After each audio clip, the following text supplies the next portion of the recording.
ഒന്ന് ബംഗാൾ. ഗുജറാത്തില് രാഷ്ട്രീയ ആധിപത്യം ഉറപ്പിക്കാൻ മതം ഉപയോഗിച്ചു മോഡി. ബംഗാളിൽ രാഷ്ട്രീയ ആധിപത്യം ഉറപ്പിക്കാൻ രാഷ്ട്രീയം ഉപയോഗിച്ചു CPM. പക്ഷെ വ്യത്യാസമുണ്ട്, സമാനതയുണ്ട്. എന്താണെന്നറിയോ? രണ്ടിടത്തും ചെയ്തത് മനുഷ്യന്റെ ചോരയുടെ മുകളിലാണ് ഭരണകൂടം ഉണ്ടാക്കിയത്. ഗോഡ്രെ അടക്കമുള്ള ആയിരക്കണക്കിന് മനുഷ്യരെ കൊന്നു തള്ളിയാണ് മോഡി ഗുജറാത്തിലെ ഭരണം ഉറപ്പിച്ചത്. എന്നാൽ ബംഗാളോ? CPM എങ്ങനെ അവിടെ ഭരണം കൊണ്ടുവന്നത്? അതിന് തുറക്കണ്ടായി 969 സൈൻ ബാരി എന്ന യൂത്ത് ലീഗുകാരാ, യൂത്ത് കോൺഗ്രസുകാരാ. നിന്റെ ഗൂഗിളിൽ ഒന്ന് സെർച്ച് ചെയ്യും, അല്ലെങ്കിൽ വിക്കിപീഡിയയിൽ സെർച്ച് ചെയ്യ. എന്താണ് സൈൻ ബാരി എന്നടിച്ചാൽ മതി. ഒരു ചോര മണക്കുന്ന കഥ വരും. 69 ഒരു ഗ്രാമം, അവിടെ കുറെ സമർത്ഥരായ യൂത്ത് കോൺഗ്രസുകാർ. അവർ ആ ഗ്രാമത്തിൽ അവരുടെ പ്രതീക്ഷയായി അവരുടെ നേതൃത്വത്തിൽ ഇങ്ങനെ വരികയാണ്. ഗ്രാമം പിടിച്ചെടുക്കണം. എന്താ ചെയ്യേണ്ടത്? ഈ സംഘത്തിന് നേതൃത്വം കൊടുക്കുന്നവരെ ഇല്ലായ്മ ചെയ്യണം. ഒരു വൈകുന്നേരം, ഒരു പകൽ വൈകുന്നേരത്ത് ആ ഗ്രാമത്തിലേക്ക് CPMന്റെ ഗുണ്ടകൾ പാഞ്ഞു കയറുകയാണ്. ഗ്രാമാക്രമിക്കാണ്. എങ്ങനെയെന്ന് നാദാപുരത്തുകാരോട് ഞാൻ പറയണ്ടല്ലോ. വേറൊരു നാട്ടിലും പോയി പറയുന്ന പോലെ നാദാപുരത്ത് വന്ന് പറയേണ്ടി വരില്ല. കാരണം നിങ്ങൾ അനുഭവസ്ഥരാണ്. വലിയ ഭീകരാന്തരീക്ഷം ഉണ്ടാക്കി. ഈ യൂത്ത് കോൺഗ്രസുകാരന്റെ അമ്മയെ പിടിച്ചു കൊണ്ടുവന്ന് 2 കൈകൾ പിറകിൽ കെട്ടി ഈ മകനെ കൊണ്ടുവന്നു. അവനെ മലർത്തി കിടത്തിയിട്ട് അവന്റെ നെഞ്ചിലൊരു കടാര ഇറക്കിയിട്ട് ഒരൊറ്റ വലിയാണ്. നെഞ്ചിൻ കൂട് പൊളിഞ്ഞ് കരള് മുറിഞ്ഞ് ചോരങ്ങനെ പൂക്കുറ്റി പോലെ ചെതറുമ്പോ അവിടെ ഒരു പിടി അരിയെടുത്തു വാരിയിട്ടു. ആ അരി കുഴച്ച് അമ്മയുടെ തൊണ്ടയമർത്തി പിടിച്ച് അവരുടെ വായിക്കകത്തൂടെ വയറ്റിലെത്തിച്ചു. തെരഞ്ഞെടുപ്പിന്റെ അവസാന സെക്കൻഡില് KM ഷാജിയുടെ ഒരു സെന്റിമെന്റൽ സ്പീച്ച് അല്ല ഇത്. ലോകത്തിലെ ഏറ്റവും ഓതന്റിക് ആയിട്ടുള്ള വിക്കിപീഡിയയിൽ നിങ്ങൾ ഈ വസ്തുത അന്വേഷിക്കുക. ആ നേതൃത്വം, കലാപത്തിന് നേതൃത്വം കൊടുത്ത നേതാവ് CPMന്റെ സെൻട്രൽ കമ്മിറ്റി അംഗമായി. അപ്പൊ നിങ്ങൾ ചോദിക്കും, അത് കൽക്കത്തയിലല്ലേ? അത് 69-ലല്ലേ? ഈ 2000-ല് ഇതാ ഇവിടെ ഈ കണ്ണൂരില് എന്റെ മണ്ഡലത്തോട് ചേർന്ന് കിടക്കുന്ന കല്യാശ്ശേരിയില് ഷുക്കൂർ എന്ന് പറയുന്ന ഒരു 19 വയസ്സുകാരൻ, ഒരാൾക്കൂട്ടം അവനെ വേട്ടയാടുകയാണ്. അവിടെ പോകുമ്പോ കുത്തും, ഇവിടെ പോകുമ്പോ വെട്ടും. പ്രാണനിങ്ങനെ വെടിഞ്ഞുകൊണ്ടിരിക്കുകയാണ്. അവസാനം ഷുക്കൂറിന്റെ സമൃദ്ധമായ മുടിയിലേക്ക് വിരലുകൾ കയറ്റി അവന്റെ തല പിറകോട്ട് വലിച്ച് ഒരു വലിയാണ്. തീർന്നു. FIR-ലുണ്ട്. ആ കിരാതമായ കൊലപാതകത്തിന് നേതൃത്വം കൊടുത്ത ഗൂഢാലോചനയിൽ പങ്കാളിത്തമുണ്ടെന്ന് CBI കുറ്റപത്രം നൽകിയ P. ജയരാജനെ നിങ്ങൾ വടകരയിൽ മത്സരിപ്പിച്ചു. എന്താണ് CPM വ്യത്യാസം? കൽക്കത്തയിലെ മനുഷ്യത്വ വിരുദ്ധമായ CPM-ഉം നിങ്ങളും തമ്മിലുള്ള വ്യത്യാസം എന്താണ്? ചോര മണക്കുന്നതല്ലാത്ത കഥ നിങ്ങൾക്ക് എന്താണ് പറയാനുള്ളത്? എവിടെയാണ് വ്യത്യാസം എന്ന് പറയുന്നത്? കൽക്കത്തയിലെ CPM ആവട്ടെ, ഗുജറാത്തിലെ BJP ആവട്ടെ, കൊന്നു തള്ളുന്നവർ മുഴുവൻ ഇത്തരം പാവങ്ങൾ മാത്രം, സാധുക്കൾ മാത്രം. നരേന്ദ്രമോദി കുറെ ആളെ കൊന്നില്ലേ? 4000 പേരെ. പിന്നെയും പിന്നെയും പിന്നെയും. ഏതെങ്കിലും ഒരു മുസ്ലിം പ്രമാണിനാണോ കൊന്നത്? അല്ലല്ലോ. പാവായിരുന്നില്ലേ അക്കലാക്ക്? പാവത്തിൽ പാവമായിരുന്നില്ലേ ജുനൈദ്? സമ്മതനെയാണോ കൊന്നത്? മതത്തിന്റെ പേരിലും വർഗീയതയുടെ പേരിലും കൊന്നു തള്ളുന്നത് പാവങ്ങളെ.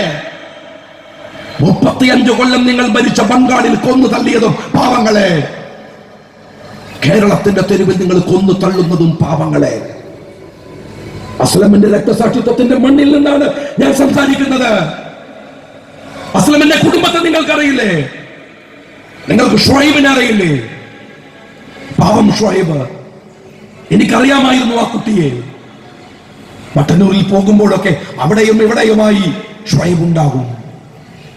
ഇവിടുത്തെ കോൺഗ്രസുകാർക്ക് ഒരു ഡ്രസ് കോഡ് ഉണ്ട്. അവര് കതറിടും. വെള്ള കതർ കുപ്പായം, കതറും മുണ്ടും. അധികം പേരും എന്നിട്ട് കഞ്ഞി മുക്കിയിട്ട് കുപ്പായത്തിന്റെ കൈയൊക്കെ അങ്ങനെ നിൽക്കും. ആ പാവം ഷുഐബിന്റെ കുപ്പായത്തിന് കഞ്ഞി മുക്കണമെങ്കിൽ അവന്റെ വാപ്പ കുടകിന്റെ പ്രാന്തഭാഗങ്ങളില് തലച്ചുമടായി കൊണ്ടുപോയി കുപ്പായം വിട്ട് പുതപ്പ് വിട്ട് പൈസ ഉണ്ടാക്കണം. അറിയോ നിങ്ങൾക്ക്?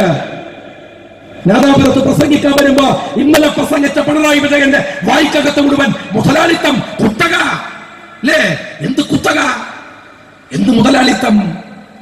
അസ്ലമ കുത്തക മുതലാളിയായിരുന്ന, ഷുഐബ് ബൂർഷയായിരുന്നു. പിന്നെ എന്തിനാ ഈ പാവങ്ങളെ കൊല്ലുന്നത്?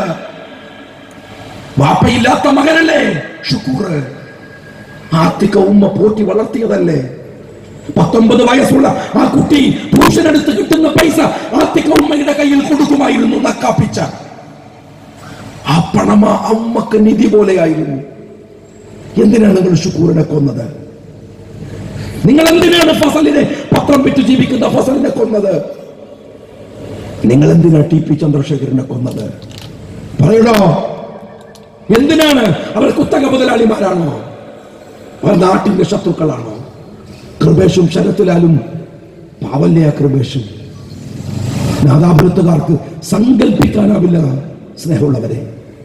ഞാൻ ആ വീട്ടിൽ പോയി കണ്ടോനാണ്. OV വിജയന്റെ ഒരു എഴുത്തുണ്ട്, കമിഴ്ന്ന് കിടന്നാലും ആകാശം കാണാമെന്ന്. അങ്ങനെ ഒരു വീട്ടിലായിരുന്നു കൃപേഷ്. കൃപേഷിന്റെ സഹോദരി പറഞ്ഞ് കേട്ടിട്ടില്ലേ നിങ്ങൾ?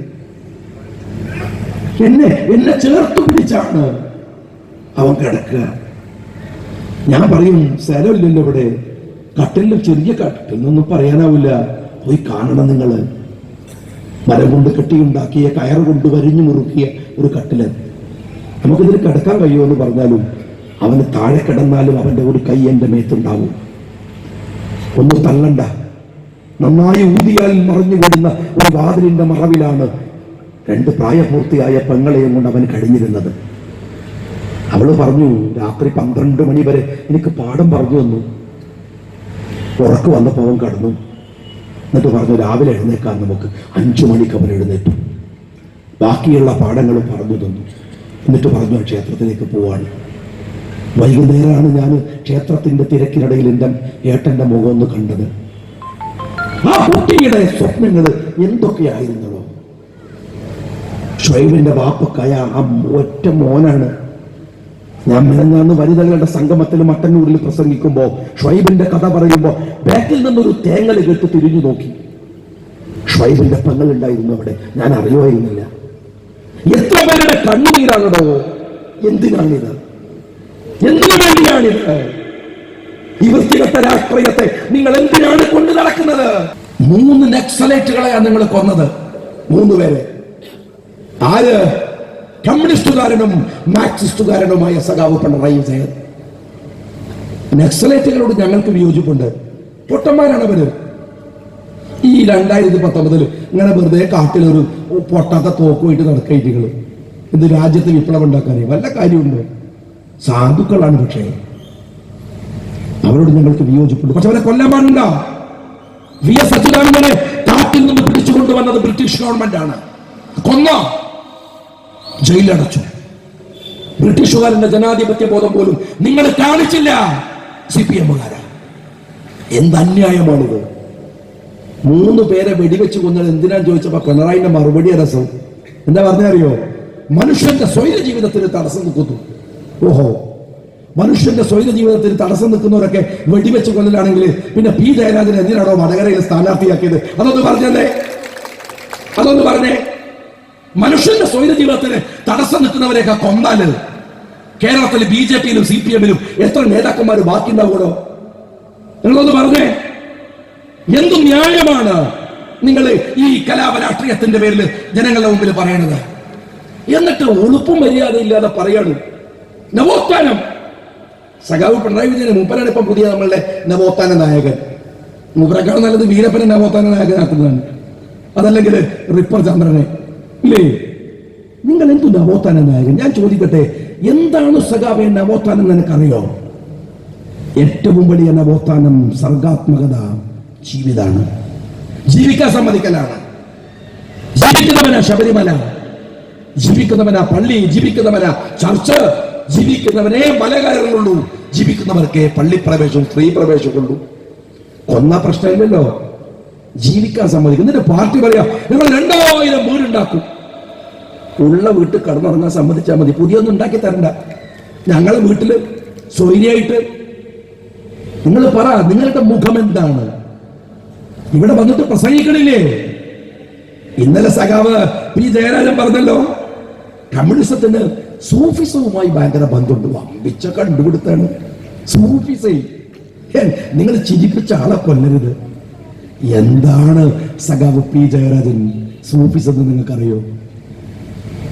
പാട്ടിന്റെ നൈർമല്യവും തേനൂറുന്ന സംഗീതത്തെയും ജീവനെ പോലെ കാണുന്നവര്.